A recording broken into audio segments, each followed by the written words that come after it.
สบายดีสวัสดีพี่น้องเมื่อนี้เขาก็อยู่ที่งานบุญพระธาตุพนมเลยเนาะมาหล่อซื้อของอยู่หลังจากที่ไหว้ผ่านแล้วเป็นที่เรียบร้อยก็ได้ปลาเนินเผาปลาขอเผา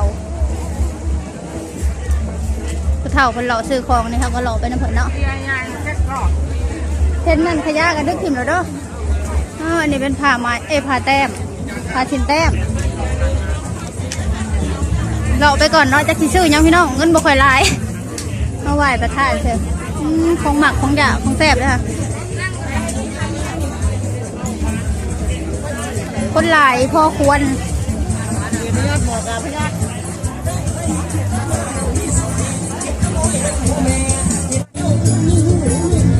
พวกพินพวกอะไรเราตามหลังกันไปนี่แหละลายๆผมคนลายเลยนะเครื่องคล้องกันลายๆเนาะ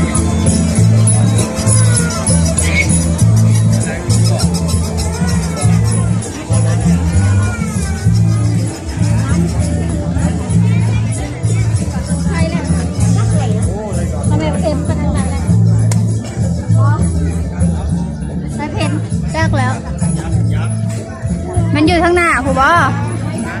หมากสตรอเบอรี่เอาหมดให้150ครับขุดต้นหนางามกันไหม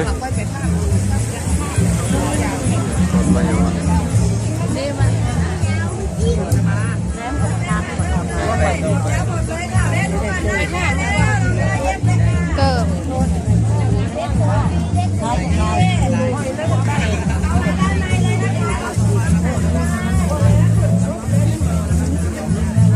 เสือก็นี่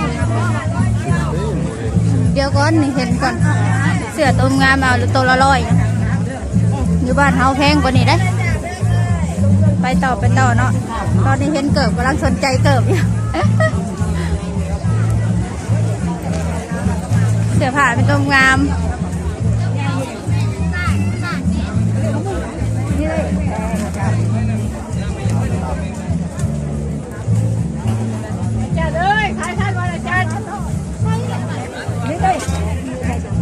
เสือไม้ลาวก็มี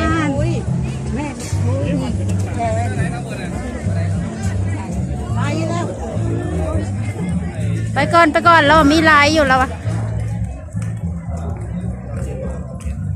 เสือผ้ายาสมุนไพรบ่เนี่ยคนลายคักพี่น้องตัวอะไรเนาะฝั่งลาวเพิ่งจะข้ามมาซื้อของกระลายเพิ่นว่าของถูกเพิ่นว่า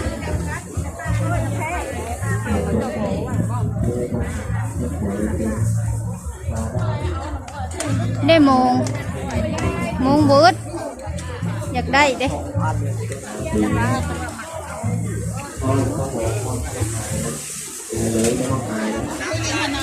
ตัวสีนะทาปีนะผ้าเส้นงามดีนี่เป็นร้านขนมจีนปวดตรงไหนครับเมื่อยตรงไหนครับแม่ใหญ่พ่อใหญ่ขอเรียนเชิญครับ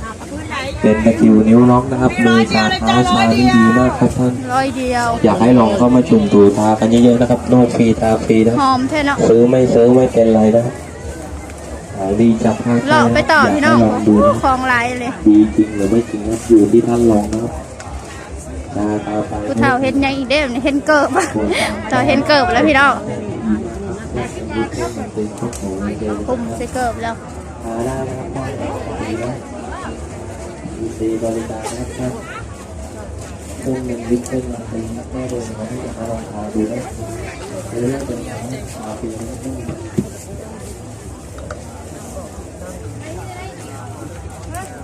รับ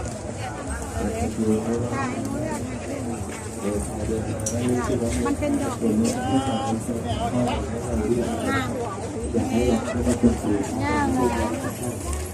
ได้ยังละเด้แต่ละคนเด้ได้เกือบคู่หนึ่งแล้วเอารถเกือบดิบ้านเท่าแพงจูดีกูละ50 บาทกับพี่อันนั้นเฮ็ดเด้เฮ้ยหัวเสื้อเฮ็ด โอ้เสือเฮ็ดละโงกไหมเด่นนะมียังอีกเด้แบบนี้ขนมใหญ่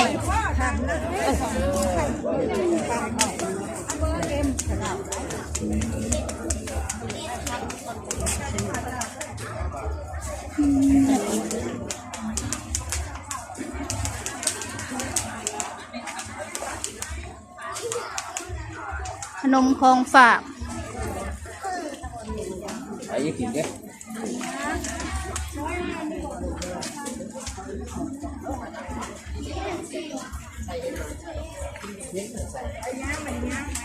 คนลายรีพามาเบิ่งคนดอกอันนี้เนาะพี่น้อง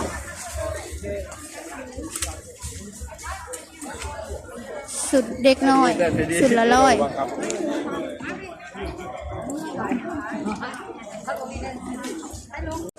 เรามาเพิ่งเติบยังไม่ได้ยังได้นี่ได้แล้วหลอกมา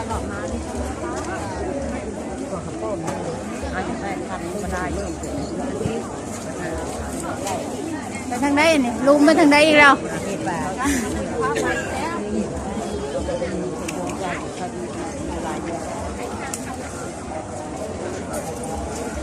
บัวดอกรถชิเมือปล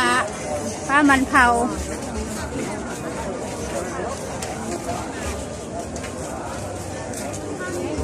โอ้เย็นได้พี่น้องไอ้มานี่แล้วเย็นหลายยาดียาสมุนไพร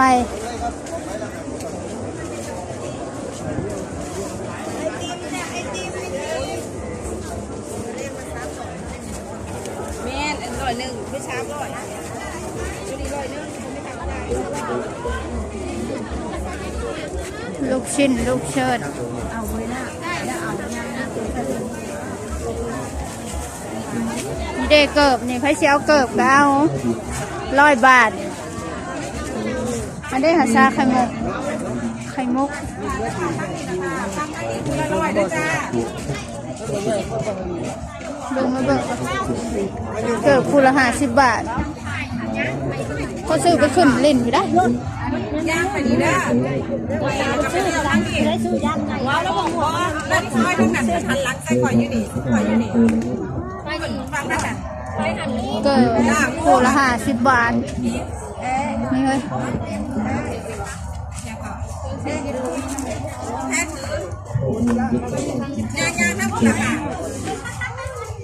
ขาเข้ามาบ่ไปย่างอีกแล้วบอกคุณน้องพี่น้องคนลายเลยโอ้ยหอมเด้ยำปูม่ายำบุญเส้นผู้เฒ่าก็จะซื้อเกิบก่อนยังบ่ได้ยังพี่น้องยังก็จะซื้อเกิบอยู่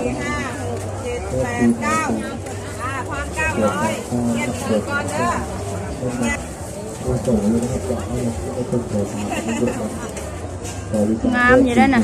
ลายไปเลาะยังอีกลายบอดเดี๋ยวมันจะเลาะบ่ได้ยังจักยา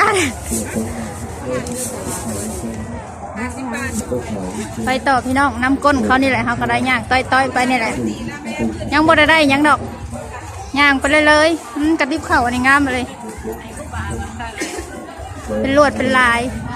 170 บาท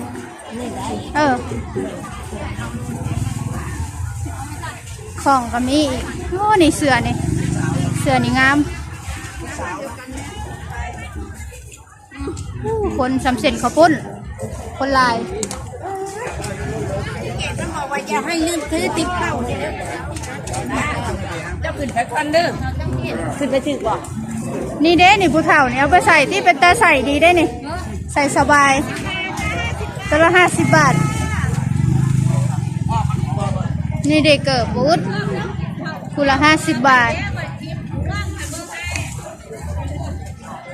ปลาเสืองามนี่เป็นซีนี่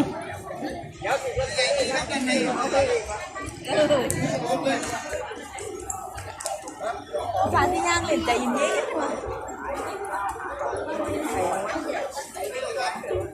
ใจเย็นได้ไหม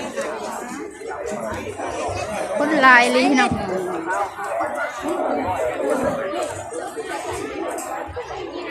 เขาจะเลือกเสือส่งตัวละ100 บาทคุณมาถูกใช่ไหมซอยนี่แหละว่าเขาว่าหันหลังใส่ก็จะว่าซอย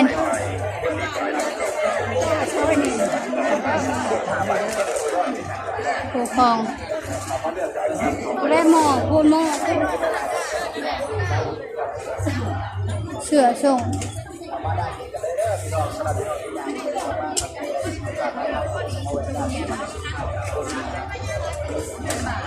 คุณผู้ใดอยากได้หมอแหกแต่กระโปรงผู้ใดโอคันก็แพงนั่นแหละไปแล้วปกติเขาขายหมอขายยังสิมีโอมีขันขายปัญหาซื้อขันโอกันเนาะพี่น้องขันใส่บาท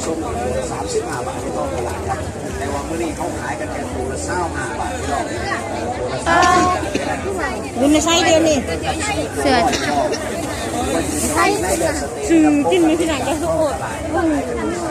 อันนี้ผูกพระเจ้าอยู่ทางหน้าพุ่น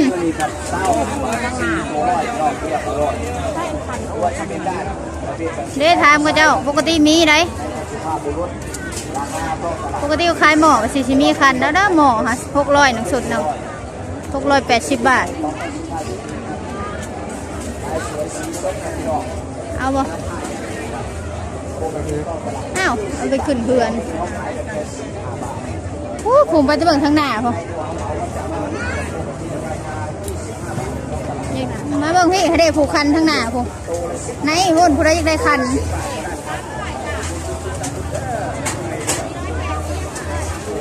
นี่ได้ซึ่งน้อย160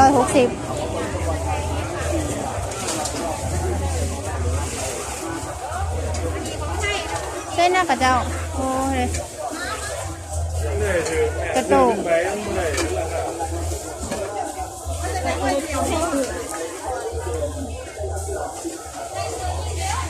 นี่เด้นี่คันพี่น้องคันหรือว่าโอ้อะไร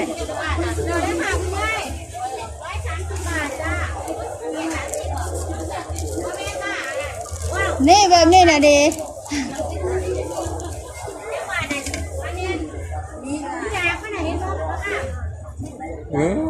ราคาเป็นคือ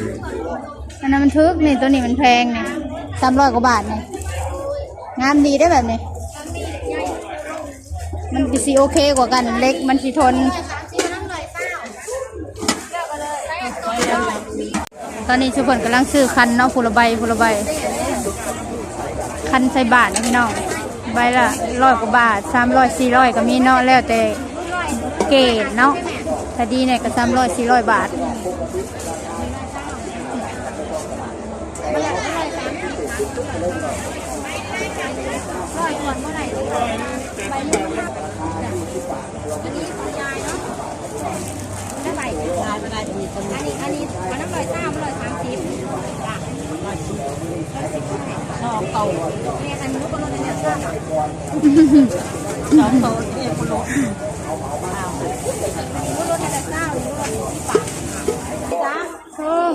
ขายดีแล้ว ซื้อคันกันสนั่นเลยเนาะน้อยๆมาสิก็โอเคอยู่คันอันนี้220 บาทตอนนี้ทุกคนกำลังซื้อบ่วงซื้อแหกกันอยู่เนาะ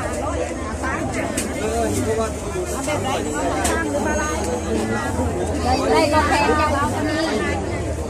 ได้ราคาแพงเลยตัวนี้ค่ะ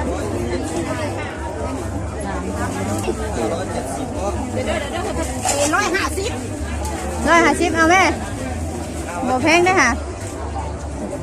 150 บาท12 ใบซื้อบ่วงเนาะเดี๋ยวกันทำจะซื้อบ่วงกันพี่น้องตอนนี้เขาก็ได้ไปอย่างหนึ่งนะพี่น้องได้แต่บ่วงแล้วโอเคนะพี่น้องสำหรับคลิปนี้เขาก็จะขอจบคลิปเอาไว้สนิทก่อนมากอย่าลืมกดไลค์กดแชร์กดซับสไครต์แล้วกดสั่นกระดิ่งเพื่อจะไม่พลาดคลิปใหม่ๆจากช่องของเขาเนาะไปแล้วพี่น้องสำหรับคลิปนี้ก็ได้พบกันใหม่คลิปหน้าเด้อ